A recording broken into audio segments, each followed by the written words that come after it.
Yeah, you know what? That reminds me. I'm just looking at the chat. Good morning, good evening, good afternoon. Hello, everyone. It's Wednesday, November 13th.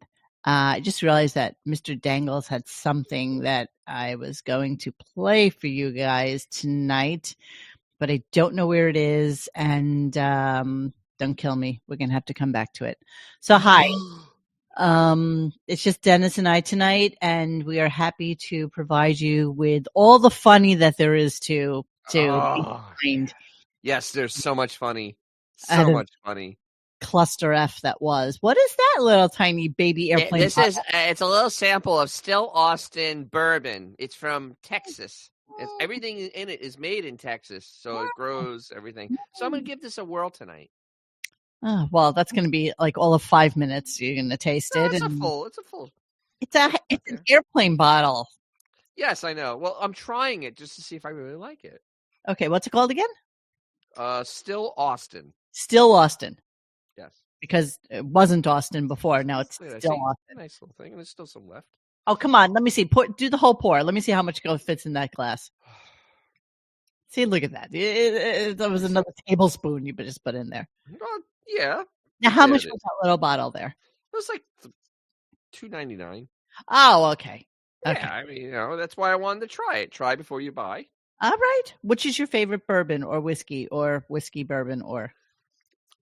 Ooh, that's pretty good. Old Forester's my favorite rye.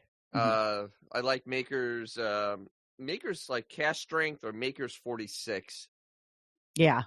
Those are my ones. And your other half turned me on to Rebel Yell. I actually like that. That's a good pounding bourbon.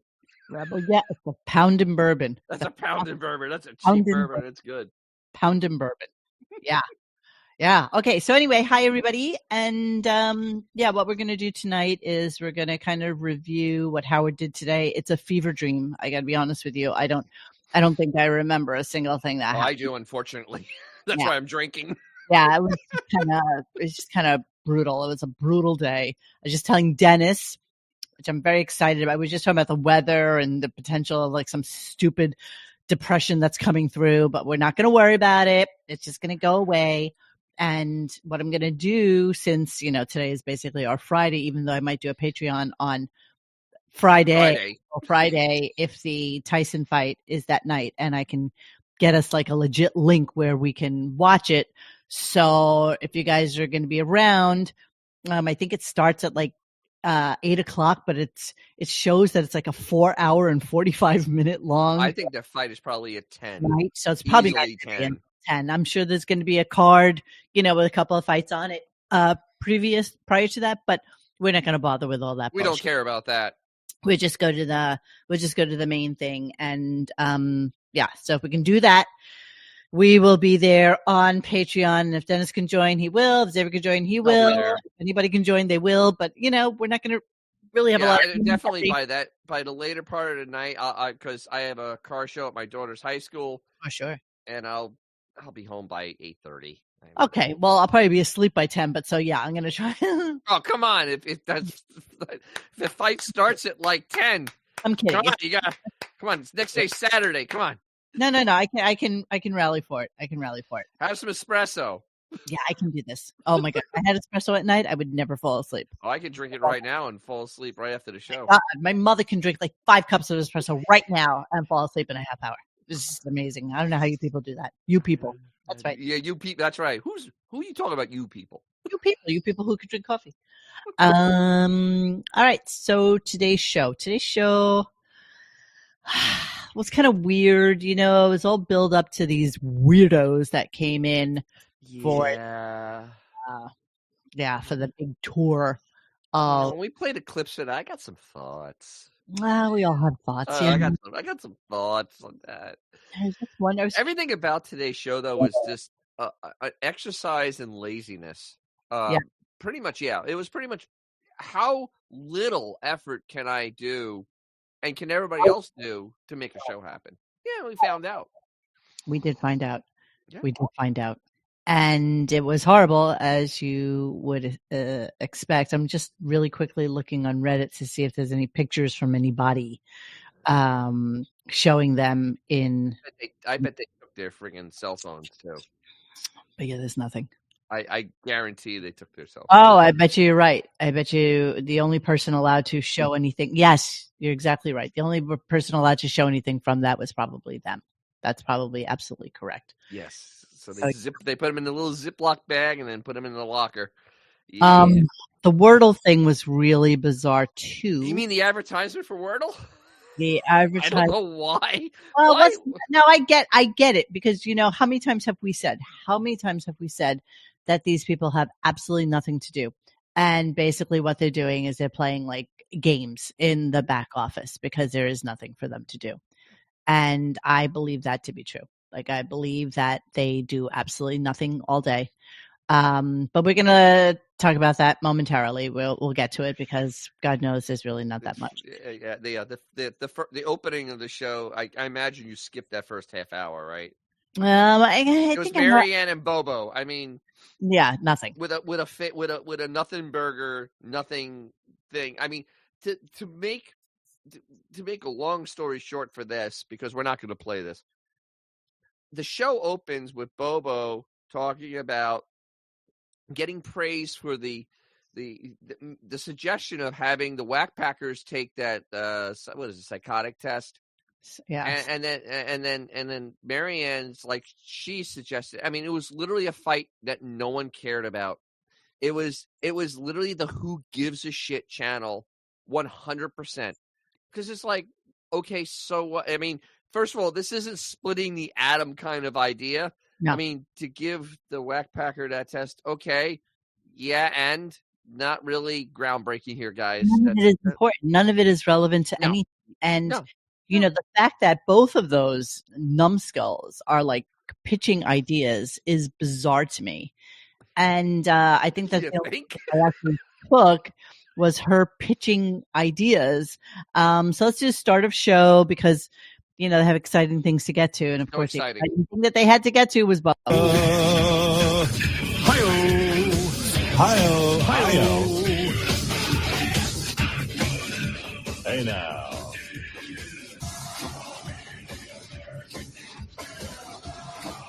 Well, hey now.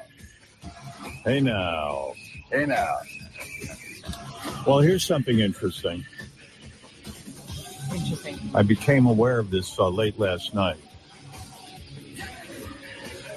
Here, let me line this up for you. This is interesting to anyone who is a fan of the show. Bobo, hi. Okay, that's all you need to hear. Like, holy! I thought I misheard. I thought like I was driving back from dropping off the Intrepid Assistant, and I thought the radio wasn't working right because I'm like, no, there can't be this much dead air for the start of the show. It's 7:00 in the morning. It's the start of the show, and literally has the energy of ice melting. I mean, and they're starting the show with Bobo, and then worse than that, starting the show with Bobo and Marianne. And I mean, nothing you need to hear other than the fact that Marianne says that Bobo took the idea because they all thought it was so amazing when he was first on. I don't even know what day it was. It's like I said, 2 days. Yesterday. It was yesterday. This had two things involved in it. It was a fake fight and a victory lap. All the same thing. It's amazing. So Bobo yesterday had pitched the idea of doing the psych test on the Whackpack. They all thought it was a great idea. We're absolutely going to do this. And then Marianne from Brooklyn says, oh, hold on one moment. I pitched that. I was talking to Bobo about it. And then he took my idea. So now that, and again, I can't even believe I'm wasting more than a minute's worth of breath on this, but now that that idea has been kiboshed, or not kiboshed, but that's something they're actually going to do. Then, of course, Marianne, being the incredibly brilliant overachiever that she is, has another brilliant idea she's going to pitch for us. Howard, what did you think about the idea of the psych test for the mothers, like Wolfie's mom, Sam's mom, stuff like that? I think that's a good pitch, It's a good pitch. How about all the people in government take one? Whatever. Okay. So they're pitching ideas. Wow. Miriam pitching ideas. Can we just wrap our heads around that for a second? So not only are they doing show pitching and discussion on air, like show prep is being done on air. Yes. Now show prep being done on air is done with a listener. Pitching shitty but ideas. Worse is that those listeners in some way, shape, or form have somebody's ear in the 70 plus in the back room that they would even actually deign to pitch ideas. It hurts my head. I know. I mean, really, it hurts my head to think about that. This is a show that Sirius is dumping, tens of, if not close to $100 million in total budget towards. Yeah. And this is where they get ideas from. This is the best you're going to get. This is the best you can do. You have 70 people on staff that SiriusXM is paying. And you have your host, your co-host, the guy that plays sound effects kind of, sort of, and is just angry. A executive producer that does nothing. All these people making friggin' 8 figures. 8 figures, these people. 7 or 8 figures they're making. And literally, you're taking a pitch from a housewife in Brooklyn who sounds like a semi-retarded school driver instructor guy. Yes, she literally sounds like the person that drives the bus. Okay, so then we go on a little bit, and the caller calls in with an interesting question, and of course, it always begs the question. Chris, you're on the air in Canada. Hey, this is kind of interesting. Fuck Bobo, by the way. Anyways, but first of all, the thing that's really frustrating about this is it's a great idea. You asked for it today, and they say it's going to take 2 weeks. And this is the same thing with the Wolfie call. Why is it taking 2 weeks for this shit to get done? That's right. These ideas aren't that involved, it doesn't seem, but evidently they are.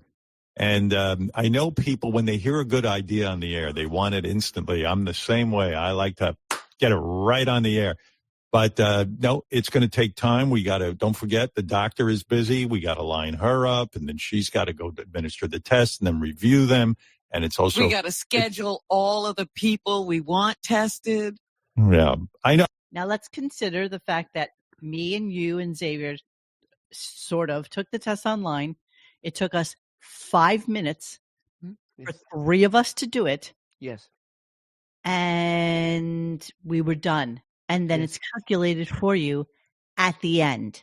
Correct. So, well, let me even tickle your ass with a feather even a bit more. No. These are people that have absolutely nothing on their schedule. That doctor has nothing on their schedule. The Whack Packers have nothing on their schedule. Literally, there is free time to be had. And many hours of free time. And that whole crew still works an additional 2 days after Howard is gone for the week. So it's not like they can't get their shit together in the next 5 to 7 days. I mean, literally, this should have been done this week completely. You know what? It's literally like government inefficiency. That's really what it's like. It's a bloated group of human beings who all have one individual job. One pushes the pencil, the other one takes the pencil and puts it in the cup. I mean, this is the way they work.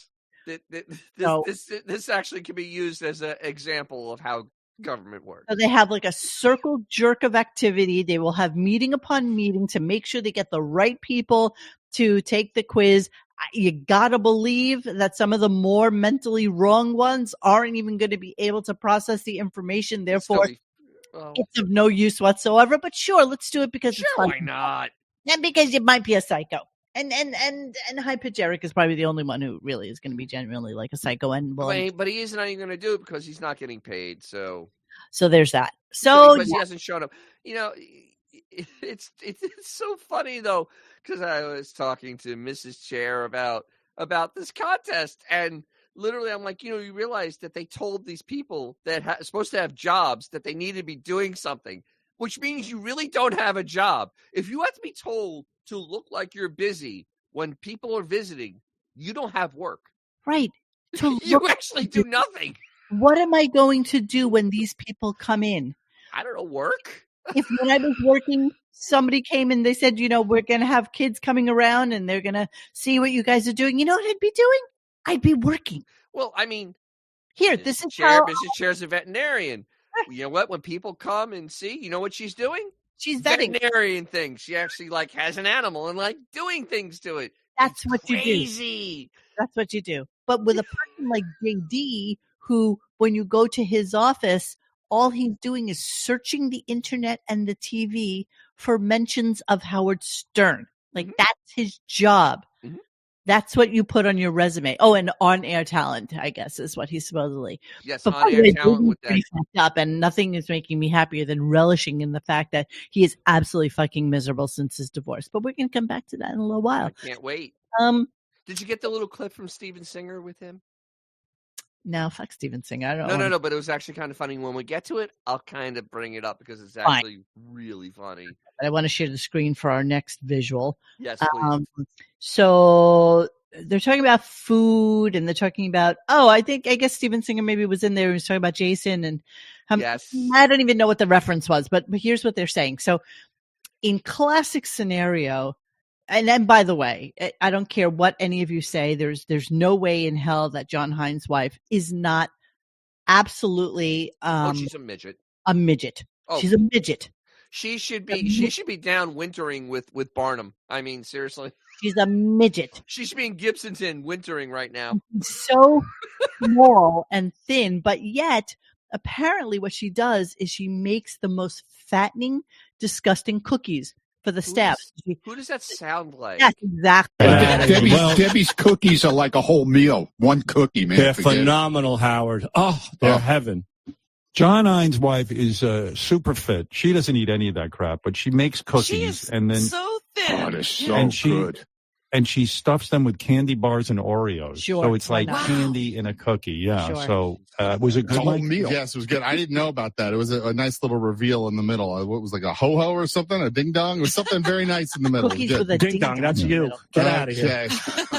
Don't talk about ding-dongs. So, we've seen pictures of the other Hines in that family who all clearly take after John. But she, sadly so, with her waif-like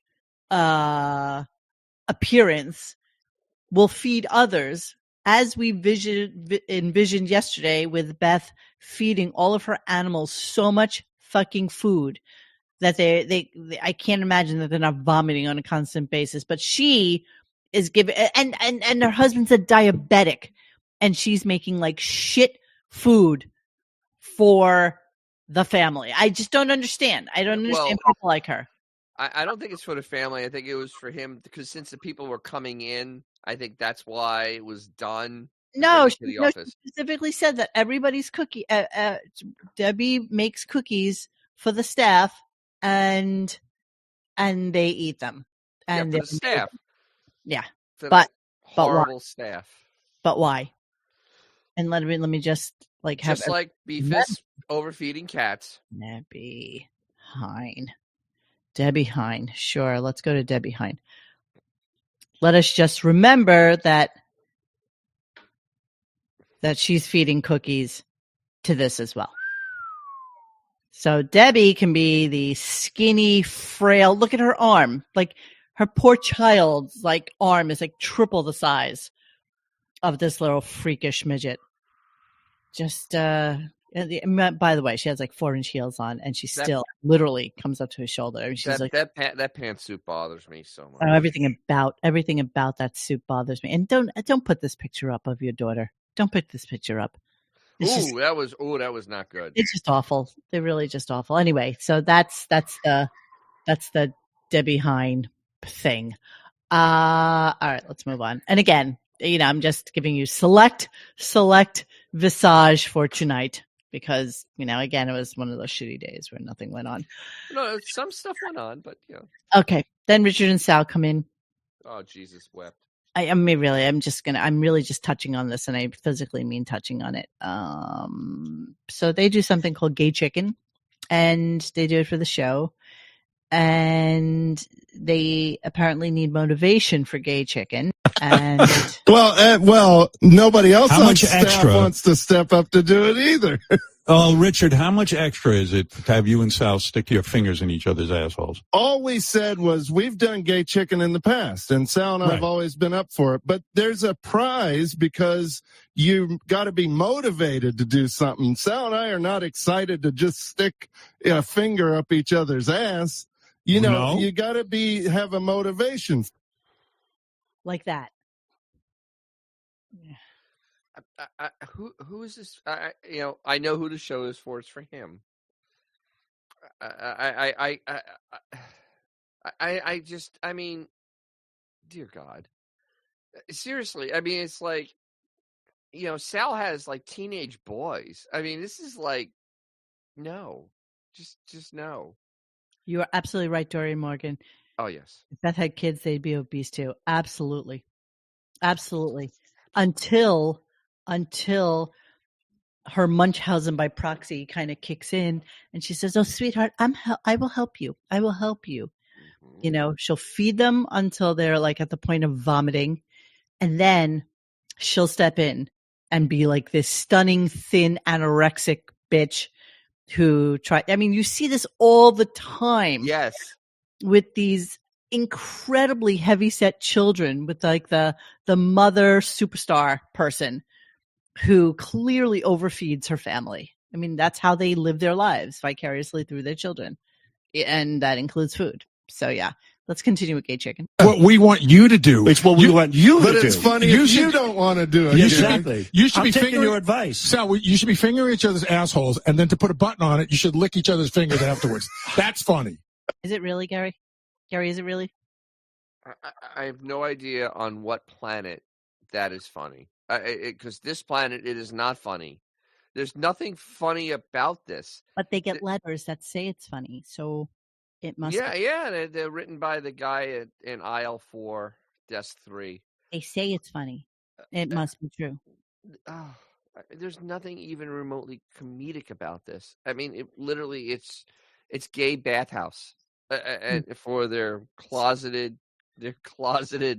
zookeeper. And boss. honestly, Richard and Sal are like violently unfunny pigs. They have gotten to the point where they have I don't know if they have the ability to be funny anymore. Even if they tried, I don't think they can. It's kind of like it's kind of like a singer who can't get out of like that wheelhouse of what they do, and they keep putting out album after album that sounds exactly like the same. They could all like fold into each other, and it's all the same shit. And they don't realize that there's no growth in that at all unless you kind of expand a little bit or do something a little bit different. And well, the thing is that the Stern Show has actually reeled them both in to the point where they're like a batter that's been on the IR for a year. There's no way that he can go back and start hitting again, and without a lot of work. And that's what they are. They can't. They've been unfunny for so long. They can't. I don't think they could be funny again.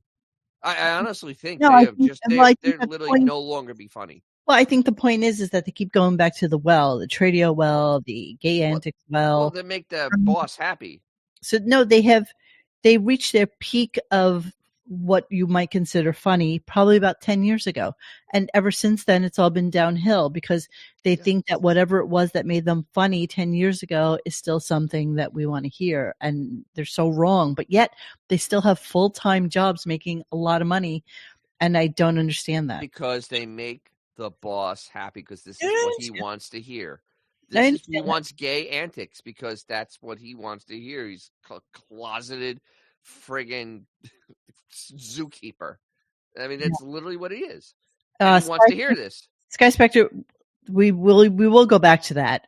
The Garfield thing. I was just wondering if there was any update on that, but so we'll get to that by the end of the show. But what's more important than listening to Howard play a little guitar for your listening pleasure, my silly billies. So here he is doing scales. And again, before you get to that, the part with the Richard and Sal, after that, Howard, they were talking about like prostate things, and Howard was talking about his prostate exam, and literally it was almost like dear Penthouse letters. I mean, seriously, the amount of joy you could kind of hear of this experience for him was literally like dear Penthouse letters. It was nothing more. Oh my God! And it's like, Jesus, just come on out, please. It's okay. It's okay. He's very into talking about his prostate today, and He so loves it getting examined. And so is Ronnie, because he goes to a female doctor. Who gives a shit? Nobody really cares about this. I know, but it was just so bizarre. Like it sounded like a Penthouse letter the way he was talking. It was horrible. Can I go to scales now? Mm-hmm. Okay. Seem hard to you, but to me it is. I mean, it's seem hard to you. He says this may not seem hard to you, Robin, but to me it is, because this is what I do. I train you, but to me it is. Yeah, I mean, it's let me see if I can do this. It's this.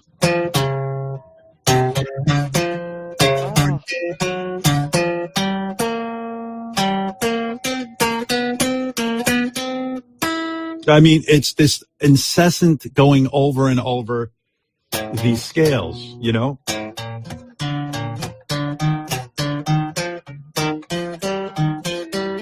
And you just keep doing this shit over and over again. Come on. But that's to help your fingers get used to moving around the strings, right? Yeah, but then there's other scales that it's Oh my God. The poor guitar. I don't even know how it goes. It's just over and over and over again. All right, so we should almost play the clip of him in 2020 actually playing along with Jan Hine, with perfect melody and perfect pitch. Melody.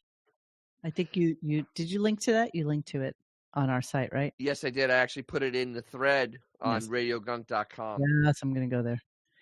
Let's go take a look. See, because he's been playing guitar since at least the mid '80s. And when he met Dee Snider, definitely they was starting and he always had music lessons growing up because he knew how to play. He knows how to play the keyboard and piano. Don't you remember him telling the story about when his mom took him to Guitar Center or whatever because he wanted the new made up story? The new made up story. I think he was like 18 at the time. So he wasn't even like a child, but his mother is still taking him. Yes, of course she is. But he had music lessons all his life. I found it. Here. Okay. So if you didn't hear this yesterday, we were just talking about, you hear the way he's sounding like really shitty doing his scales and whatever. But, this is John Hine also learning the guitar, and then him. I heard you've been playing guitar in quarantine. Like you've decided to teach yourself guitar. Is that correct? That is true. Yeah. How's that going? I think I'm doing great. And my wife and daughter are like, what are you playing? What song is that? I'm like, come on, you can't tell. And they can't tell. What songs are you working on? Would you like me to tell you, or would you like to try and figure out what I'm playing? All right. Let's play Name That too. I chuckle at the fact that they make so much money. They are such a huge show. And, she's on cam, Howard's on cam, and John Hine is basically using his laptop. All right, let me hear a song. Yeah. He has the same setup I do.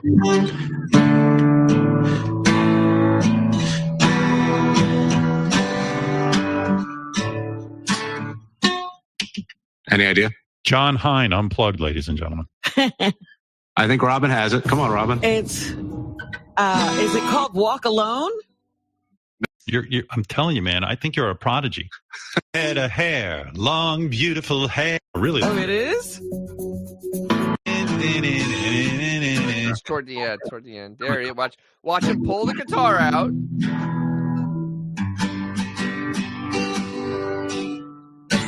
That's horrible. What is that? It's the beginning of Hotel California. Let's start the world's shittiest band. We'll call it Fleetwood Big Mac. So funny.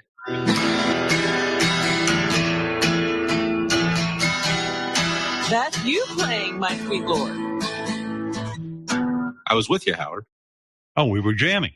Yeah. Yeah, so there was Howard playing the beginning of My Sweet Lord, and it was in tune, and it was actually the correct notes. It's pretty amazing. All of a sudden, in 4 years, he doesn't know how to even do that anymore. Strange. Hard to use over Listen to this now. You know?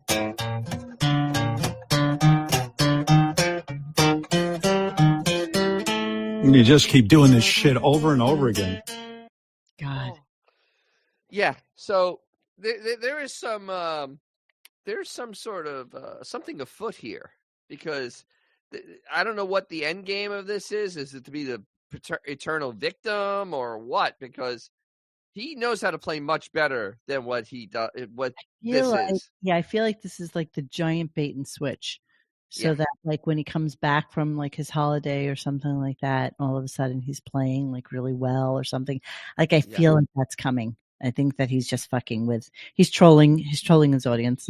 I absolutely 100% at this point, because this is embarrassing though, because like I said, wind and the internet are his enemy, because we have proof from years ago, even before 2020, where he was playing guitar and it actually didn't sound terrible. Yes. Because he could play, because he was always around instruments. He played the keyboard. He actually, in the Losers, he actually did play keyboard, and it actually wasn't bad. So he has the actual ability to play an instrument. And if you can play keyboard, you can learn to play a guitar. And I think he knew how to play a guitar because he was hanging around with Dee Snider. I mean, in the 80s, he was hanging around with Dee Snider. I can't. Yes. I got 23 clips. I can't. All right, I'm sorry. It's just this pisses me off. Then he's back into the quack thing, and he's lamenting how he's stuck in DC, whilst Imus, who by the way has been on the radio for 20, 25 years at this point. How dare Imus be making more money than him because he's funny, not Imus. Yeah, nothing infuriated me more than being a young man in Washington, D.C. I got women climbing onto speakers, and I'm giving them orgasms by humming into my microphone. And then I'd come to New York and visit my parents. And right in front of my parents, people go, "Oh, Imus is so funny." I was like, "No, you don't understand. I'm funny. Not Imus. He's quacking. I'm the funny one." So cute. But you're quacking. I mean, he has literally quacked 5 million times in the course of the last 3 days. So the later part of that clip. I got it. Oh, you got it. Okay. Yeah, the later part's even funnier. Let's play it and we'll come back. PM in Barcelona, Spain. Quack, quack. I should do a whole show of just quack. 651 in Islamabad, where a lot of our soldiers are stationed. Just want to mention that. Yeah. Well, any case, I'm here now. I finally made it to New York. Took a long time, though, man, for me. It's a long time. Oh, I'd be rotting away in D.C. or Detroit or Hartford. Pretty much the only jobs you ever had before you made less than a year in each place. Well, D.C. was what put you on the map, so don't say you were rotting. Well, I was rotting because guys like Imus were making I was making $40,000. No, you weren't. No, you weren't. Millions, and I was. Because he should have been making millions. But he wasn't making $40,000 a year at DC. He was making $200,000. I know. He was making real money in DC. They paid him to come to Detroit and be their morning guy on a major. I mean, that was a major station there. Revisionist history at its finest. I mean, this I was poor and didn't make any money. You were a millionaire. You were a millionaire in the early 80s. Yeah. A millionaire in the early 80s. Lament the fact that Imus was making. Imus had been on the air for 20 years at least. Yeah. So yeah, I mean, he was. Yeah, exactly. Why doesn't he attack Wolfman Jack? He was also on WNBC. He's jealous. Been on for 20-something years because he has a deep-seated jealousy of Imus. That's why. So then comes this whole conversation, which we loved, and that's why the thumbnail for tonight's show is what you saw. The fact that Gary is playing Wordle during a meeting is shocking to me. Now, let's consider the fact that, and listen, it's not that shocking considering that absolutely it is my morning ritual. I wake up, I walk my dog, I make myself an iced coffee. I sit down at my little kitchen bar and I open up my New York Times app and I play Wordle and Strands and Connections and 2 other games and the crossword puzzle. But that entire experience takes me from the time I sit down with my iced coffee to when I finish it. So let's say half hour, maybe, maximum, max. And that's coming back into see what's going on the website, going back to another game. The Wordle alone takes maybe 5 minutes. The crossword puzzle takes, I don't know, 3. Strands maybe like 5. So everything is like maybe a 5-minute thing. And the fact that this is what he's doing during a meeting, as opposed to when he's home or, I don't know, taking the train in or whatever, but that you save this shit for when you're in a meeting is shocking to me. And not shutting the phone off. I honestly think that it was just done for content, to be quite honest. And I think this is an advertisement for Wordle. There's too much mention of Wordle. Wordle kept on getting thrown around way too much. It was very weird that all of a sudden this is a problem. It's just, yeah, I don't know. No, and even Mehmet came in and said that's bullshit because they play games all day long. So Mehmet busted them completely, which I loved. So I have clips. What else do they have to do? There's no work. That's what I'm saying. There's nothing else to do on this show. There is nothing else to do. I am so hot right now. I can't begin to tell you. I'm dying. So I'm gonna. My God, he's such such a high. Can you talk to the people just for a second? Hello, people of Earth. How are you? Oh, so yeah. But my morning is a hell of a lot different because I wake up and then I have to drive a Tripit assistant to her bus, and I drive back and I listen to this horrible show while drinking hot coffee and eating French toast sticks and sausages. Yeah, stripper Mo, if only. Mopar. Yeah. So I just I have like 6 to 8 cups every morning because otherwise I can't function. It's just the way life works.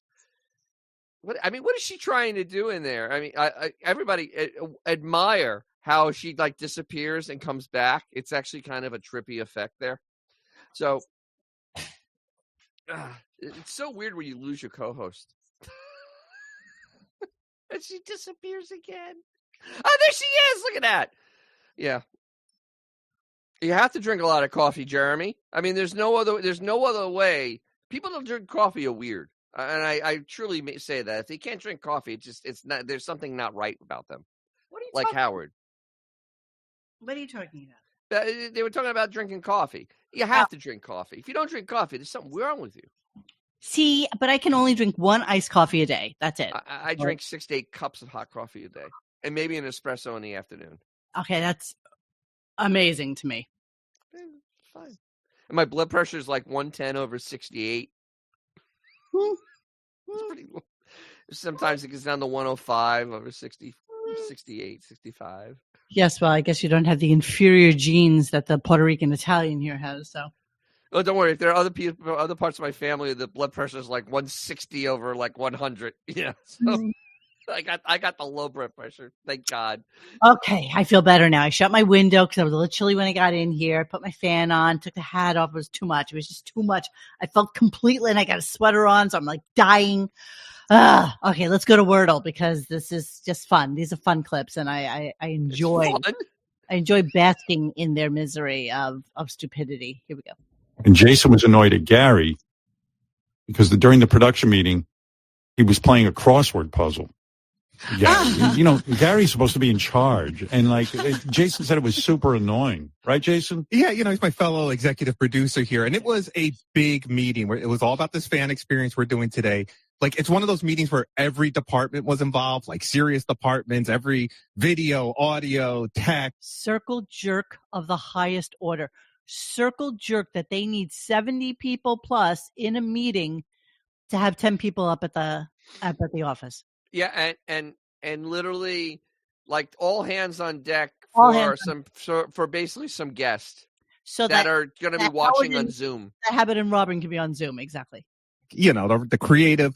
And John Hine and I are leading everybody through exactly what's going to happen today, so everyone knows their roles and what they're supposed to do. And all of a sudden, we hear this sound come from Gary's cell phone. Yeah, sound? That sound. And anybody who that is specifically the crossword puzzle. That's what it is. Plays to New York amazing crossword puzzles, which I do and several other people in that room do. That's the sound you get when you complete a crossword puzzle. That's right. That's exactly right. So, yeah, it continues on. Hey, Mehmet, what's up?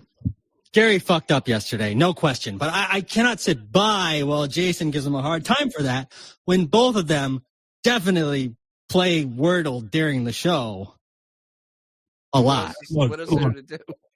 What do we got to do around here? Have a no phone situation? Mehmet, Come on, guys. Mehmet plays Wordle throughout the workday as well. No, constantly. Do a How do you play throughout the workday? So you only get one per day.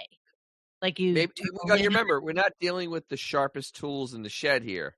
I mean, it may be hard for them. Back, like years just to see what like different ones are, but no, I think they can't finish the one. I don't pay for the subscription. I have the free New York Times Wordle thing, which only gives you one. Well, maybe they pay per day, but okay, we're going. I'm weeding right now. Forensic analysis on our phones. I have all the information to back it up. I have never once played during the show. Nope. So, but that's what they do. They play games during the show. Oh, how dare you, Xavier? How dare you be in the chat? You nice bastard. Bastardo.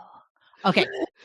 So Howard's trying to understand Wordle. Now, for those of you who don't know what Wordle is, I don't even know if I can pull it up here. So let's see. You could just pull up a still picture of Wordle. There are pictures of it. I got it here. How to play. So it's very, very simple. You put in a word. If it's green, it's in the right spot. If it's yellow, it's in the wrong spot, but you have a letter. Period. So I start with the same word every time. And some idiot that was on today says she starts with stern. But I start with salad. Okay. None of the letters. So my next word is always proud. Proud. Oh, okay. There you go. 2 letters in the right spot. What the fuck is it? Okay. So that's the way it goes. And then you have 1, 2, 3, 4, 5, 6 tries to get it right. So Robin tries to explain this to Howard. No. I already know what the word is because I did it already. So I didn't want to be like a dick and then get it in 3, even though I didn't get it in 3. Make believe that I was. Is that it? I was.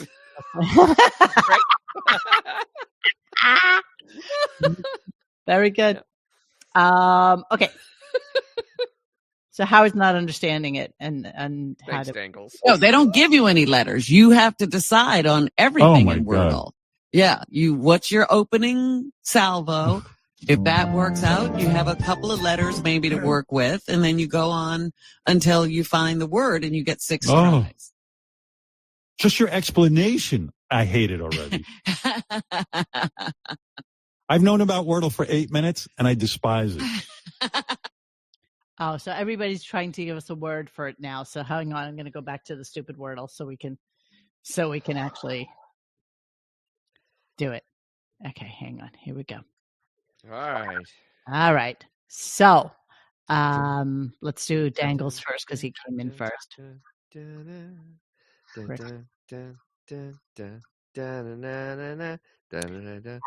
we go. So it's 3 letters, PRI. Okay, so what do you guys want for Pelican? The price. No, we already have the E, and it wasn't one of them. And D isn't one of them either, right? Press. No, we already had the S and it wasn't. Can't be pride because the D and the E are already done. The print. Let me see if I like that one. There's a T though. Now, see, so this is the way it works. So you just prune. No, because there's an I. Oh, we got the I from prick. We got an I from a prick. Got an I from a prick. Yeah, so like that. We can come back to it if you guys keep giving more guesses as we go through. Okay. So then we get to meet the people, which they jump right into. I guess everybody is in the no, there's no N, you guys. There's no there's no T, so it can't be print. I'll keep it up on the screen if you guys want to look at it, and you can come back to me with what you want it to be. Okay? Just remember what letters are already used here, okay? Yeah, pig. No, I think I know what it is. No, that's SSY. Go ahead. I know what it is. Is it prime? M-E? Oh, the E's no are used. Yeah, that's right. I'm a retard. It's okay. Primp? Primp. Primp? Primp and perfect. Oh, yeah, primp. Is it double P's? Look at that, primp. I was so close with the prime. I knew it was M. I knew it was an M. Very good, everybody. Very good. Damn. See, but that's how it works. Okay, so good job. Good job, everybody in the chat. So now we get to meet the incredibly the winners, quote unquote. And, yeah, and they're all really weird, super fanish kind of people. When you play the clip because you'll understand why I'm very suspicious. Okay. So let's play the first one. One of them actually was in Italy, and when he found out he won, he dropped everything and flew to New York to be here today in the middle of his work assignment in Italy. That's Joe over here. Something wrong with him. Yeah, Joe. And then, Joe, let me say hi to Joe. Sure. Hey, you left your vacation in Italy just to be with us? He was there for work. No, I was there for work. I'm supposed to be in Europe right now. Right. So I left. This is like... You're a good man. I can't believe I have a good boss, too. Yeah, so they were segueing into how do I have all these people that are playing games during the day? And so the first question was, does anybody here work? And nobody really, I guess, raised their hands. I don't know what was going on. No, nobody there works, no. But it was kind of like, it was their version of like Willy Wonka and the Chocolate Factory, except you don't get to meet Willy and you don't get to taste any treats. No. You just get to see a bunch of stupid, lazy, heavyset miscreants making believe or pretending that they're doing jobs or whipping out the puppets or playing on the computer or whatever the hell it is. The only person they could see in person would be Fred. Right. And all they want to do is hear clips and, drops and how quickly he does it. I mean, the other two were on Zoom. So you got to watch them on a TV monitor. Good for you. Good for you. Okay. So then this chick comes on who wants JD. Yeah, this is when the radar went straight up, and I'm like, yep, DEFCON 5, we got a fake bit. We got a fake bit, everyone. We got a fake bit going on. So 5 clips relating to this because the whole thing was just so insane. Yes, Helen Rose weeping with Jesus while eating cashews. Remember, if you're out of state, you have to pay airfare and hotel yourself. Yeah, this is farcical. Yes, but interestingly enough, most of the people that they chose were from the tri-state area. So, and I'm kind of remembering back now. Okay, so let's just go to the chick who wants JD. I mean, a lot of things. How cute she is. Did you send JD? Listen, I am not good for anyone right now. I am just not good for anyone right now. Did you any nudes of yourself or no, that's the problem, I think. She told me that he doesn't really respond to the request for dates, but that he does often look at her Instagram stories. You can see that he's not often. Sometimes he looks at my stories. I don't know if you're following me back. I'm not sure. I did not follow you back, but So weirdly, she's trying to like slip into his DMs on Instagram. Yeah, so let's ever remind you what this woman is so hot for at this moment. Let's just take a look at the prize that is JD. Let me blow this up because that's what he did. He blew up, and there it is. There is the Zexy. There is the Zexy that she wants right there. That Zexiness. He's not really open to meeting anybody right now. I mean, he's got to be beating him off with a stick with that neck beard and that shape of round. So here they are trying to push this chick or push JD into having some sort of relationship. You got to leave the picture up when you're playing it because just to show the absurdity of this woman wanting this. I'm not in a good place. He's just not in a good place. Do something you don't know about, like join Hamas, or no? I mean, what is going on? That through past experiences, not just the recent one, but just overall, just things have not gone well, and I don't feel I am. I don't want to get. So you've given up on women? Is that what you say? You're giving up on women? I mean, basically, right now, yes. Ladies, you can't have them. I feel I am a. I feel I'm a hindrance to other people. So Barry is saying they did pay for my hotel when I went to the Stern show for what it's worth. So you're going to have to give us more context on that because all these people basically, when we read all the contest instructions, you're basically on your own. You come into the city, you do what you need to do, and that's it. Okay, so then they asked her what she said on her thing to get in, and she said, I didn't. I'm here with my girlfriend, and my girlfriend's daughter is 4 years old and has cancer. I mean, it's just... This is where it became so absurd. It literally got to the point where it's like, why don't they just say that she just came from fucking Mars and she just landed in a spaceship and she has Riley Martin with her and they're all going to have a picnic later in the park. I mean, literally, this is so absurd at this point. Sure. That I can't even, and people ask, have they done contests before that were fixed? Yes, they did. Win Fred's Money, 100% was fixed. When the person that came in was, they had a charity that they just gave the money to. Literally, Fred just threw in the towel, lost it, and then, or it was Gary. It was also Gary did it once too with the name that tune. We're gonna come back. We'll come back. I know, but this contest is completely farcical. That horse that you're beating, she's dead. She's dead, Dennis. That horse that you're beating, she's dead. Okay. Well, I'm going to do like the Stern show. I'm going to grind the bones and make paste. Or melon, exactly. All right, here we go. So actually, I didn't win it, but Caitlin right here. Let me see Caitlin. Where is she? Caitlin is her friend. Hi, Caitlin. How are you? Hey. Good to see you. How are you? What do you think of this budding romance? To win this, by the way. Sorry? What did you say to win this? Gosh. So I basically, my 4-year-old was diagnosed with cancer in September, and this was like the only thing. Thank you. I know. That's really kept me like laughing and going every day. Was diagnosed with cancer in September. It's November 13th. The contest was started in the summer. No. Remember, I threw it up there. Oh, it was a different contest. It was a different contest that people didn't win for. But then this one started in October and only ran for 3 weeks. 3 weeks, yes.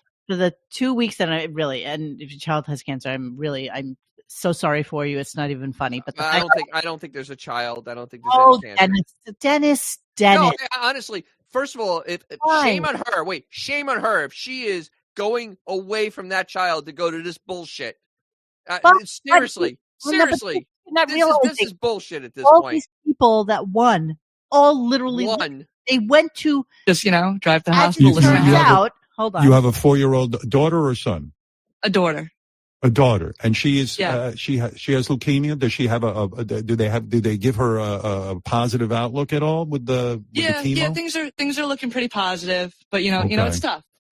Yeah. So as it turns out, though, that's what everyone needs to take away, right? And the other thing I wrote was both me and Stephanie went to the same high school that Sal went to. We obviously graduated later, but I became a history teacher, and Sal Does America threw me off a ledge. So not only does her poor baby have cancer, but she went to the same high school as Sal. Ergo, she was from Long Island. Ergo, it was just a simple train ride. Ergo, this is farcical. Ergo, this is an absolute joke, just like that Name That Tune with Gary. I believe these people to be true winners. I do not believe anybody to be true because as it goes on, first of all, the girl wanting JD, literally, no. Absolutely no. No. Absolutely no. No. No. So then this other lady, unless she looks like, looks like the Hunchback of Notre Dame. These people come to fruition the next couple of days, and then we can Ergo, right? Ergo, she's a low from Long Island. Okay. All right. Where is Lori? Lori, hi. How are you? What a classy human I being. can't believe I'm talking to you. Oh my God, I love you so much. Lori, I love you. Where are you? She literally starts crying. This one. From? I'm from Greensburg, PA. It's okay. She's from Pennsylvania. Again, nobody had to fly in. Everybody's local. Everybody's like right just here. Like 20 miles east of Pittsburgh. Oh, she's right. That's a long way, actually. That's a long way. I was at work and got the call from Danielle, and I thought she was just telling me that I was runner-ups, and she was kind of interviewing me. So we were chatting. And when we were done chatting, she said, well, I'm going to send you a release in your email. And I just couldn't speak. And I said, does this mean I won? And she was like, yes. And I was just so excited. And ever since, every day, I brought my sister, and every day we're texting back and forth. I can't believe it. This is crazy. We're actually doing this. She's actually shaking. She's so. It's a great act. I got to admit, she's wonderful. Now, see, even Barry who went there, Barry who actually was in the audience for Gary music, Gary parody that he did. So you think I'm not reading the chat? I did. She reads the chat. I agree. I think they really were winners, but I'm sure they screamed. I don't think they were because it gets more bizarre as we go on to the later ones. Because I don't know where we're going with it. The next couple are the ones that friggin' sealed the deal. It wasn't if the JD love affair thing wasn't enough. Okay, the couple. Somebody pointed this out in the chat where he's asking this couple a question, and something gets like whispered. Mm-hmm. And at first I thought it was like part of the Ronnie Mund clip that was going on in the background as they're talking. And I tried to get it louder so that you guys can hear it after the clip. So you let me know what you think that they're saying. Okay, here we go. A long marriage with your husband. Do you ever use any of Ronnie's sex tips to keep it hot, so to speak? No, you have to ask my husband that question. Okay, now I played it a little louder. Here we go. All right, you're gonna. I mean, did that sound like anything? A long marriage with your husband. Do you ever use any of Ronnie's sex tips to keep it hot, so to speak? No, you have to ask my husband that question. It's something. I don't know what it was. But they obviously prompted them. Yeah. There was a prompt there, which is hilarious. But then again, do you have the second clip with these people? Because not. No, what was it? All right, so this couple. I have the On the Plane with Gary. No, wasn't that? There was more where the people that listen to the show and have friends. No, I have that. Okay, good. I thought they called it. There were two couples. That alternate us. All right, so hang on. So then there's this other chick that conveniently enough. All right, you're gonna get the fan named Veronica. She actually. By the way, here's the thing. I just realized how and why I hate Wolfie, and I detest him. And I realized why. It dawned on me today as I'm listening. Why? Whilst I was gardening, because he has a fucking deviated septum, and he always sounds like he's stuffed, and he can't really talk out of his nose. That's why you hate him? I hate him because he's a subhuman that exploits people. Crazy. It drives me crazy. He talks like that. Yes. So hang on. Yes. Bye-bye, Instagram. Oh, we shall bid you adieu, Instagram. Hold There you go, Instagram. Let me remove them. Bye-bye. Bye-bye. Bye-bye. Bye-bye. Bye-bye. All right, here we go. You're going to get There's a fan here named Veronica. Veronica. She actually was on a plane with Gary from Mexico to New York, and she observed him sleeping. I think he even drank orange juice. So where is she was Veronica? Wow, she got to see the full experience. Wow. Wait, so the story gets more bizarre. And I mean, this is already farcical because the orange juice experience is just Gary when he was flying with Howard back from Las Vegas. Right, but doesn't mean that Gary drinks orange juice every time he's on a friggin' airplane. She witnessed him being parched, and also he was sitting in coach, which also is farcical. There's no way Gary's flying coach. Well, but we don't know how long ago this was. This could have been 20 years ago. We don't know. You know what I mean? There was no timeline. Everything about this just sounds like stuff that was written out for them to say. No, and just you're so crazy. No, I'm not. I don't trust this show. This is the show that lies about the host lies about his ability to play guitar. You guys are insane. I may be insane. I'm listening to the show. I guess I am nuts. He would probably agree with you, but I always think you guys are crazy when you do this, and I definitely think that they were there. That's it. Look at Barry. He's so funny. He's writing. My favorite part about going to the studio was seeing Scott the engineer limp down the hall looking like a sad sack. You know, I was thinking about that today. It was so funny. There was I can't remember how long ago it was, but on the podcast pre-Dennis, when it was like me and Arm and Grace, maybe we had done a thing with Scott or about Scott, and Scott was sweating, you know, and he had on like this polo shirt. And even the sweat on his shirt was sad. Like even the sweat. He had sad sweat? He had sad sweat. If I could find the picture, I'll do it for next week. But even his sweat was sad. You know, yeah. I would like to. He's got to be happier now. Oh my God, he's so happy. He's got to be so much happier now. He's in Florida. He's enjoying the sun. Listens to the show. You know, I think, I think he's living his best life now. So good on him. He was able to settle, get some money out of them, fuck them, and move on. Okay, so so these people start talking about like they're like the alternate us, basically. That they all this is weird. Weird like group text where all talk about. So listen to this clip, and you can't. I'm sorry, but you're gonna really people out there when you listen to this clip.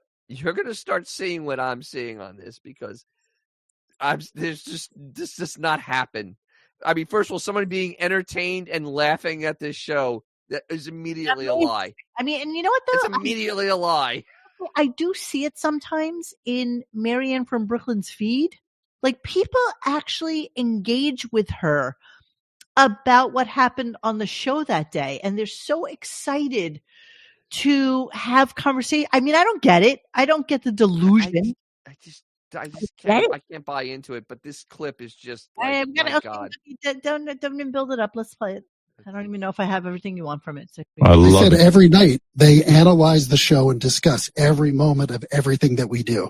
Wow. You'd be surprised how many, you've heard of these Oprah book club. There's a Oprah Howard Stern club where they all get together and discuss the show. It's amazing. A lot of people don't know about that. What are you looking forward to doing down here? What do you want to have happen? Definitely want to see Fred's board. Hoping to see maybe a puppet show. And meet the Fred's staff. got the puppets. You got to see Nowicki's, I think, prepared a puppet show for you guys. Steve, is that right? You have. Steve, let me make sure that you're going to get that. I want to make sure you get a good puppet show from Fred or Steve. I want to see a puppet show. All right. So what we missed at the beginning of that clip is that they message each other during the show about things happening on the show. I mean, literally, you talk about flat out mocking RadioGunk. Are we the jaded ones?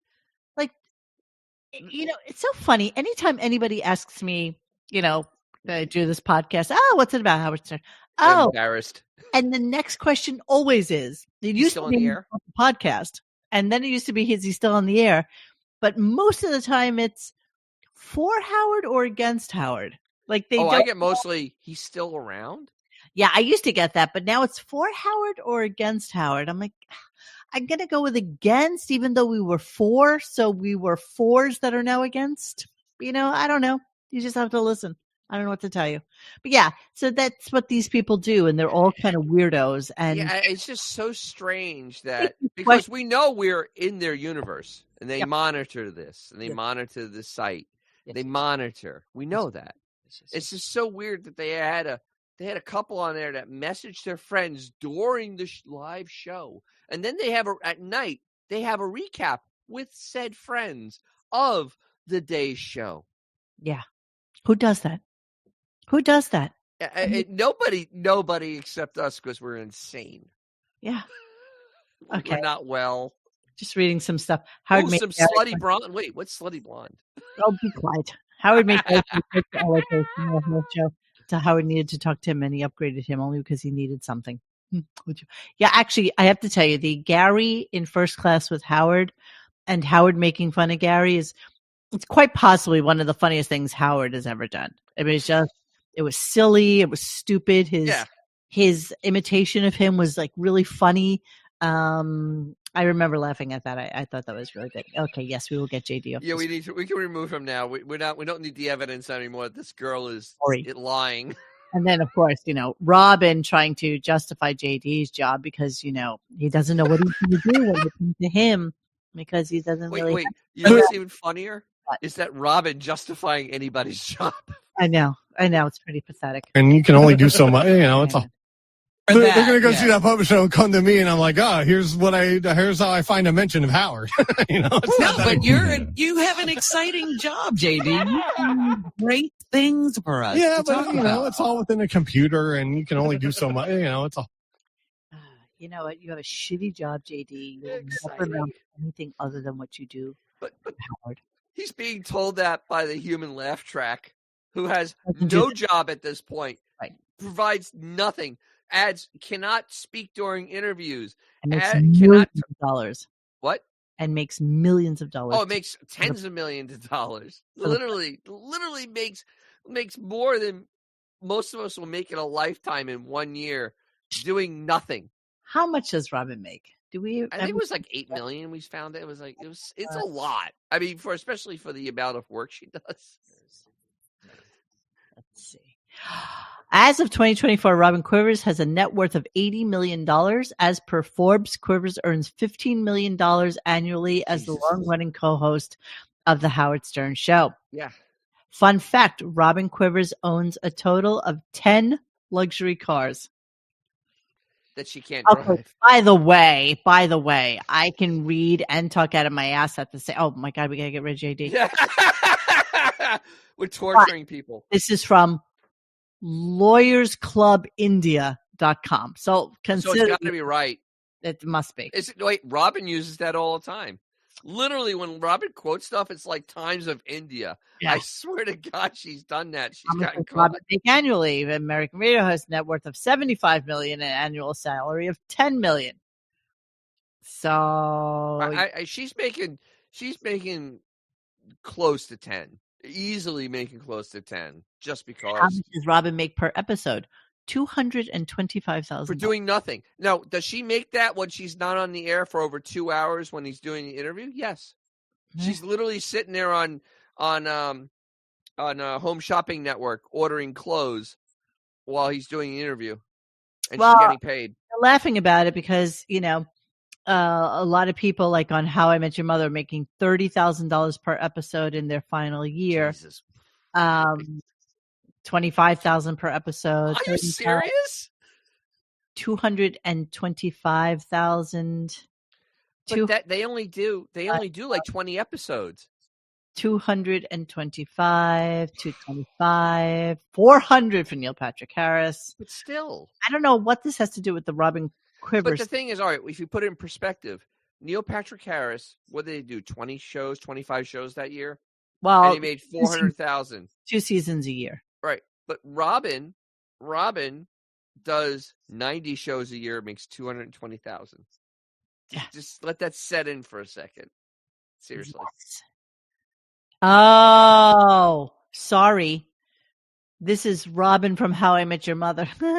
Oh.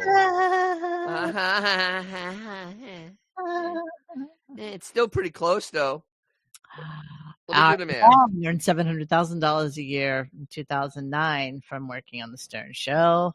And then roughly another $3 million a year from stand-up gigs. Where is Artie, by the way? God damn it! Yeah, I haven't heard. Has anybody heard anything about Artie? Nothing at all.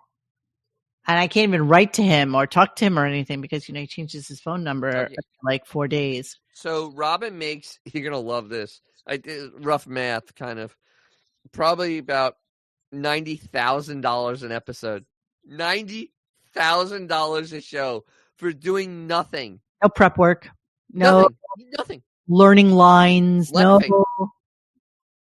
No anything. Human laugh track. 90 grand. You know what? Show. Good work if you can get it. Jesus. Good work. Okay. Like Jennifer Wetz. That's right. Let's move on. Do I still have clips? Yeah, I have one more clip. And it's my God. Because again, end of show means nothing anymore. They just end, It just rambles into a exactly. So here's kind of end of show. Wait. Very regular. What? All right. So before they were talking to Steven Singer when JD was in there. Right. And JD was talking about, having to get rid of the ring because I guess Tanko threw the ring back at him. And Steven Singer says something odd. He went, JD, you have a credit at the store. So basically, he gave the engagement ring back, and he has a credit at the. Why did he have a credit though for that? Why wouldn't he just get the money? I guess his whole thing about you get the price of the ring. I guess it's a store credit, not cash. Oh, interesting. So yeah, that was kind of weird. So he brought the engagement ring back from Tanko to Steven Singer Jewelers, and he has a credit at Steven Singer Jewelers. A good credit, obviously, because, Steven Singer's like, you could get that girl a nice little gift very easily with your credit. Wow. So, yeah, I was like, wow. Good catch. I did not catch that. All right, here we are. I called you in on it. You know what? I'm over tagged. When you tag me in on a Subaru commercial, I start to lose, focus. I start to lose focus on the commercial.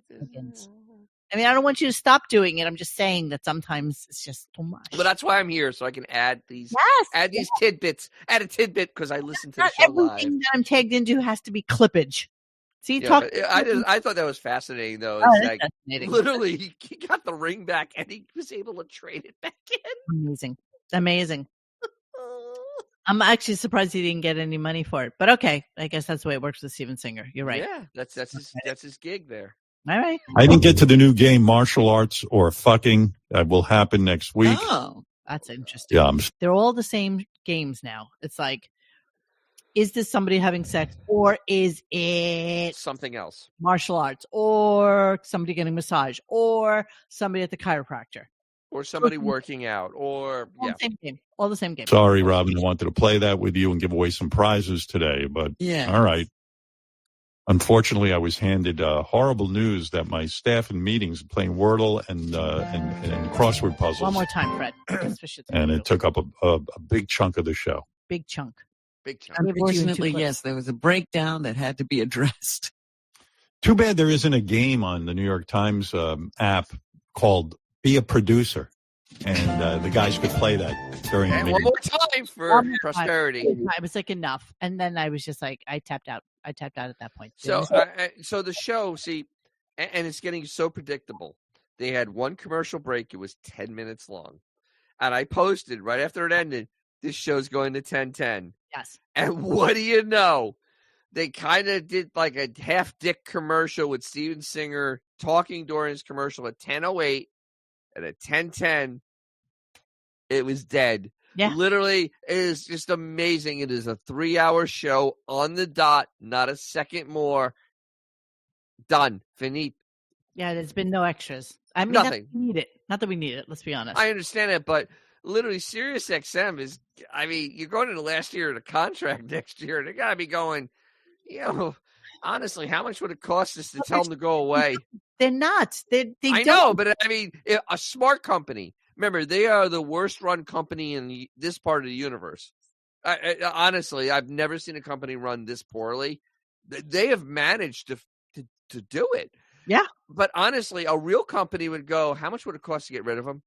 And just throw the money at him and then get somebody good. They have to do the price analysis of that, right? It's real easy. He's providing no value. If he left tomorrow, hand to God, I would kill my Sirius off that day. But I wonder how many people. I mean, we have it for a reason. I do have it for a reason. We have a reason because we're making fun of it. I have never, in the last 3 or 4 years, used Sirius for anything. No, I haven't listened to. Mrs. Chair has it in her vehicle, and I'm like, why?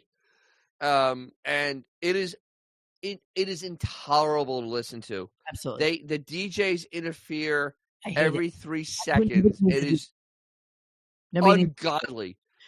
All right, so that was the end of the show. Let's look at this clip that I took from Reddit. Veteran New York news personality Lisa G is now a free agent after a 10-year run as an anchor/writer with iHeart's 24/7 news service on a beat that covered the tri-state area, including 710 WOR New York. Lisa G's impressive resume also includes a decade as a member of the Howard Stern on-air news team at SiriusXM, and back in the day, she worked at Hot 97 New York as co-host to Ed, Lisa, and Dre Morning Show, alongside Ed Lover and Dr. Dre. My first love has always been radio, says Lisa G, who can be easily contacted at lgsnowflake@gmail.com. All right. I bet she has plenty of free time. That picture is terrifying. It is terrifying. That is terrifying. I'm actually kind of scared. So that literally looks like something out of a Kubrick movie. I mean, seriously. Let go of a news, how do you let go of the person that does news on the radio? It's not like we have to look at her. I'm sure Thank God. Enough voice. What else do you need? How old is she though at this point? That's a good question. She's got to be almost 70. I mean, she's glass. Look, it's so funny. I was right. Oh my God, she's 68. The same fuzzy picture that's on that image thing. The same fuzzy picture, no clarity at all, is what is the first thing that pops up about her. Wow, weird. So weird. 68 years old, just like I figured. Yeah, there she is. Lisa G's official page. Let's go see what goes on at Lisa G's life. Lisa G's official page. Of course, she's on Facebook. Where else would she be? Oh, yeah. Oh, there's Ralph. Why is she posting Ralph photos? Official page. Last time we saw it was in 23. So yeah, she doesn't even. She's hearkening back to the good old days. But yeah, she's gone from there now. So sorry, Lisa G's available if you would like her to do your news for you. So yeah, she's totally free at 68. She's got to have her pulse on the nation. Oh, that's a shame, and if she still has to work at 68, that's really a shame. I remember, remember she was working for Howard for a while, too. Well, and then let's go to Stupid Graham and see if anything is going on with Beefus real quick. I happen to have taken note. What happened to this cat? Peter Pumpkin is healing beautifully. What happened to him? What happened? Did he lose a leg? What in the hell? Had his leg removed. He had an injured leg he wasn't using, possibly from being hit by a car. God, that's like an $8,000 surgery. Jesus. Is it really? That's an expensive surgery. A limb removal? Oh, Christ. Wow. We could have saved 100 cats, 200 cats with that money. Yeah, of course you could. But Peter Pumpkin will live to fight another day. Oh, good Lord. Hashtag tripod kitty. Hashtag perfectly imperfect. Okay, let's see what happened with this bunny. My new foster bunny is so funny. He's still in Florida. No, so glad you have him. No. He's still. That's the same tile as Florida. So much to whomever transported the little floof and everyone who offered to help. No. He is. That's the same flooring as in Florida. It's the same flooring as the other pitcher. Oh, let's go see. This cat has gone nowhere. That rabbit has gone nowhere. Let's go see. I know, cat, rabbit, same shit. Whatever, it doesn't. Oh, you're right. Yeah, there it is. Same flooring. Wow. So, same video. I didn't think we'd catch that in 7 lines of post here, huh? Yeah, you know. Yeah, okay. It's literally the same video, except there's no kale in there. Heaven, what a wonderful life you'll have. Now, let's see what's going on in the other world. No, that's Peter Pumpkin, who just had surgery. That cat's got to be miserable. Coco and friends. Oh, here's the poor cat and the poor owner. The poor owner who lost her cat. Replied to Reacher, who made that post during the segment yesterday, right? Yes. How are so many people asking how to help this poor woman who had to sacrifice everything and lost her home and her poor baby, and yet Beth does not reply to all of us, imploring her to help the person in need and not just think about animals for once. This is incredibly selfish on her part to not respond and do something for the human for once. Let's see how ugly it is. If you read Beth's reply to multiple comments, the owner left no personal information. Maybe you cannot be judgmental of Beth, who clearly does her best. Maybe you can do something besides acting like an asshole on social media. Wow. And wait to like your own comment. Maybe read a few replies and you will see that Beth has responded. There is no info on the parent as Garfield was left in his carrier with a note. Do us all a favor. 1, shut the F up. 2, stop following Beth. And 3, go be a miserable piece of shit elsewhere. Wow, these people are deranged. I really seriously fucking you're following a sea monkey. I because we're not on Patreon, I won't say it, but you're following a sea monkey that all it cares about is looking good and having really expensive purses that are more than what you make in a year. And by the way, that's literally what it does. I got 6 likes, you bastards. So I mean, seriously, you people are morons because it doesn't give a crap about you. It doesn't care about you. All these are props to make it famous. Hashtag Pittsburgh strong. Hashtag famous. Hashtag Pittsburgh. I can't get over how cute this adoption picture is. Oh my god. Oh dear Lord. Are you serious? Oh, look at this. Hey, One Eye. There it is. One Eye Pete. I just love my mama so much. She's such a tiny, gentle sweet. That cat wants to get away. That cat wants to run. I'm so glad it ripped me a new asshole in Beth's stupid gram. Okay. So wow. Beth, and we will end the show our Friday. Mr. Dangles, I think I'm almost scared to know what this is. I have to be honest. I don't want to know what it is. I'll just watch it. I haven't watched it, but we're going to end with Dangles. Are we going to come back after this or just end? I think we're going to end after Dangles. And listen, go to Patreon for all the Patreon followers and to get word on what will be happening on Friday. If I can do it up for us, we will watch it. But we won't. And also tell your friends, tell your family, go to DJ's Classic Garage if you like cars. I have 108 videos. I have to have something you like. Jesus, that's come almost enough. Come and follow me, man. Holy shit. We'll have fun. Here we go.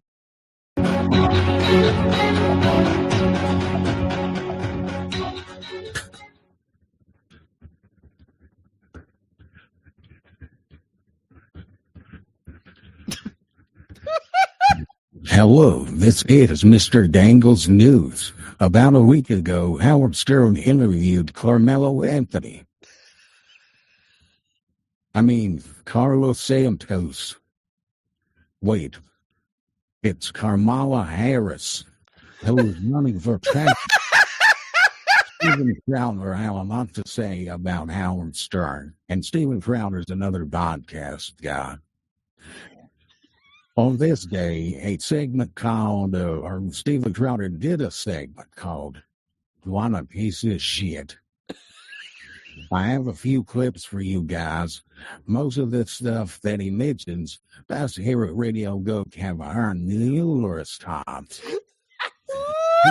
He doesn't know what woke means, Howard Stern. I guess that's one way to dodge an accusation, make up some pretend meaning, and they'll never let you hit again. And also, Stern hates Democrats. He thinks they are communist, but now he votes for them religiously. Okay, let's play the video. Howard Stern. He has flipped and flopped to a degree that is, and you have to ask yourself, why?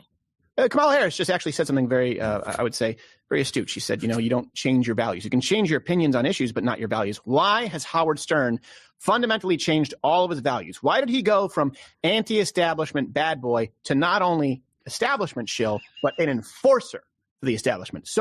So far, he went as far as saying that people who don't fall in line with the COVID protocol basically need to be banned from society, potentially jailed.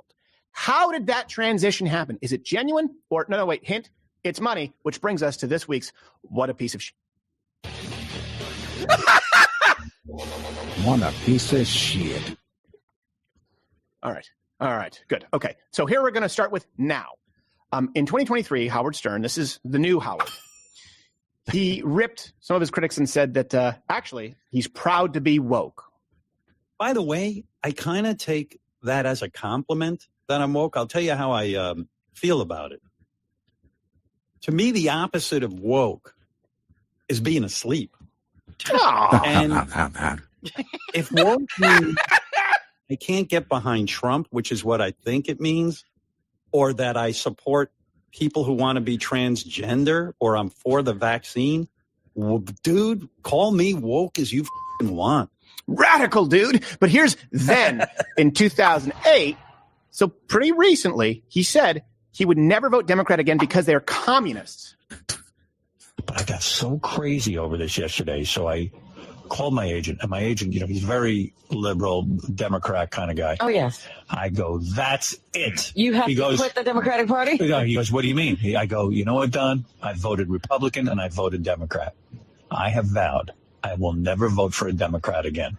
I don't give a fuck. No matter who they are? No matter who they are. I don't care if God becomes a Democrat. I said I backed Hillary Clinton. I backed Al Gore. I backed John Kerry. I am done with them. And he goes, what happened? I go, the fact that these Democrats on the FCC are communists, they're for communism. They don't want to see this is gangsterism.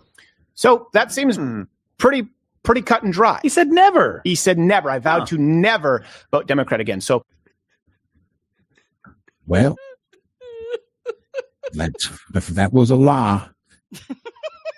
Okay, hold on. We got another clip. There's more. There's more. There's always more. I have 4 clips. Next clip is about Howard crying about free speech on the David Letterman show.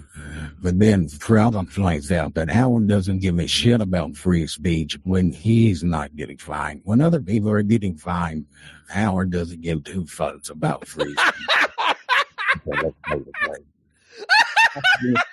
It's money. Let's go to a couple of flip-flops here. Here's the first one, right?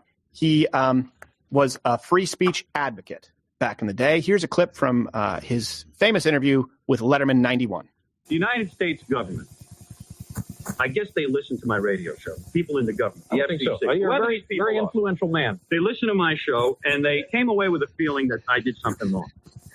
So they sent a letter to the radio station saying that they're going to bring me up on charges because I said lesbians filled with lust. Mm-hmm. On one of my broadcasts, I said lesbians filled with lust. Now, what does that mean, lesbians filled with lust? You can't say that in America? Is there no First Amendment, Dave? You can say that, sure. Right, absolutely. Lesbians filled with lust. The First Amendment specifically addresses that. And none of those people are supporters of the First Amendment today, as seen by Stern's flop, where he then went on to conduct fawning interviews with noted and anti-free speech advocates, Hillary Clinton, Joe Biden, to the degree that it's uncomfortable. The Electoral College, I can't explain that. I think it was for some farmer who felt that he was his rights to be denied. But the majority of the people in the country voted for you. Right. You got the job. By the way, done. Hillary fit 9 ping pong balls. When you're standing there watching, what the hell is going through your head? Are you just? I would imagine you were on antidepressants that day. Here's how I felt about it. I mean, obviously, I was crushed. I was disappointed. Ask her about all the FCC fines under her husband's administration. Here with a phenomenal. You railed against them. Now you support them. Oh, because they're finding other people. Somebody I'm an admirer of and somebody I adore.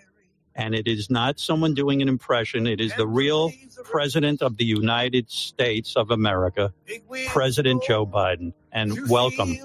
I think I should leave now. Yeah, it's a pretty good introduction. You're able to embrace people who didn't vote for you. All right. Again, there's no actual why. What a piece of shit. I just...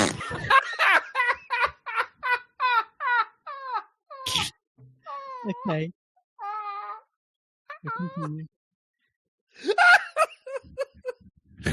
This is a simple clip of how he flip-flops on people that he needs to use to get in with what he thinks is the popular crowd, like Rosie O'Donnell. Okay, I will play the clip now. Are they going to do the jelly beans? Here's the flip. Howard Stern, long history of, rightfully so, crapping on Rosie O'Donnell. When Rosie, who is so scripted and so fake, I mean, I've told you a million times already what a fake she is. In real life, He she's told us a million horrible person. times. She's mean to the people she works with. She's mean to people at a pool at the Four Seasons. I met a guy 2 seconds after he was berated by her. She growled at him like an animal because he had the nerve to go over and say he was a big fan. She's a monster. And then, of course, he went on to say that actually Rosie is a fabulous comic, brilliant, and I began to develop a relationship with her, a flip-flop on that. He did the same thing with Ellen DeGeneres, Kathy Lee Gifford, all of the people who, by the way, he needed to develop relationships with to be successful in legacy media because he was a dinosaur. Again, hint, the reason is money. What a piece of What a piece of shit. Last clip. Okay. For the win. Last clip. Slam dunk. Fucking love Dangles. God. The next clip, Fowler states that Howard must have backstabbed Donald Trump. Howard calls him a friend in one of the clips, but we all know that Howard cannot be friends with anyone. Howard says Trump is also one of his best guests ever. But in my opinion, Howard's new fans must have told him that he has to cut Donald Trump free. Okay, here's the clip. Here's the flip. Donald Trump was a guest on Howard Stern no less than 40 times, more than 40 times. For those of you who aren't familiar with it, here's actually a montage just to wet your whistle. And you're probably, I would say, the greatest judge of beauty on this planet. In fact, I would create a TV show for you where all you did was just judge women. Now, that may be the best idea of all. Donald Trump, I'll tell you how I became your friend. I saw Donald Trump as a victim. A victim. During the Ivana divorce case, I saw you as a victim. You say he's one of the best guests. He is one of the best guests ever. Why? Because as a radio guest, he says whatever pops into his mind, and he understands how to play that game. Doesn't appeal to everyone, but it appeals to enough people. That style appeals to enough people to turn them on. So in other words, he's just the presidential version of what you were trying to be, which brings us to the flop. Howard Stern doesn't hate Donald Trump so much as he actively, and he says plainly, hates you, the voter of Donald Trump. This whole idea, if you like me, you're good, and if you don't, you're bad. I mean, I've been the victim of this. I don't hate the guy. I hate the people who vote for him. I think they're stupid. I do. I'll be honest with you. I have no respect for you. All right, let's bring it up. What a piece of shit. Oh, my God. Oh, wow. Oh, my God. Wow. Wow. Wow. Damn, going hard. Going in a hole, baby. He's going in a hole. I'm trying to understand the Dangles because I don't really know who Mr. Dangles is. And he is like completely in character. Like anytime I have ever corresponded with him. So it's just, it's that was like Shaq going to the hole. I mean, that was seriously, it's delicious. Thank you, Mr. Dang. Oh, sorry. Christ. Thank you, Mr. There's Dang. a part 2. There's more. Brilliant. Absolutely brilliant. Thank you. Christ. There you go. Yeah, that was great. And listen, he's completely correct. And, Howard is more like Trump than he isn't. And he doesn't realize that. And I think he's Trump without the intelligence. Well, I wouldn't call Donald Trump intelligent. Yeah, but he's definitely no 69 IQ. He did make more money than Howard. He knows how to manipulate things to bend to his will. And listen, as we did with Howard for many, many years, this is why they're so alike in so many different ways. They're both narcissists. They both. Well, you have to be a narcissist. I mean, don't at a certain point. They're both slightly thin-skinned. They both have hair. Yes, I'll go with that. Very good. Very good. Well, I think Trump has more of his hair than Howard does. I think he might have a slight Mr. Softy swirl system going. Yeah, there's a little swirls, but Howard has a full on helmet going on there. That's a system as well. All right, guys, thank you so much for participating with us tonight. We really did appreciate doing the show with you tonight. If we have some clips from the studio audience, we will definitely play that for you next week. Thank you so much, Mr. Dangles. I love when you contribute to the show. Nothing makes me happier. It's just a really, really fun kind of thing to do. You don't know who Mr. Dangles is? No, I have no idea who he is. We don't have a clue. He's like a mystery wrapped in an enigma surrounded by a question mark. There you go. Exactly. That's what he is. He is. Okay. So please go to DJ's Classic Garage and check out what's going on with this fucking guy right there. This fucking guy right here. I like cars. And then pay attention to the Patreon for doing the fight on Friday night, if we can do it. And if we can, we will do it. All right, my friends. So, that's it. Have a great night. Thank you, as always, for participating with us. We love the chat. We love all of you guys. And that's it. See you anon. Thanks for hanging with us tonight. Please join us for any discussion at RadioGunk.com in the forum section. Follow us on Instagram or Twitter at RadioGunk. And don't forget to like this and subscribe to us and hit that little bell so that you know when we're going to have a new show. Thanks.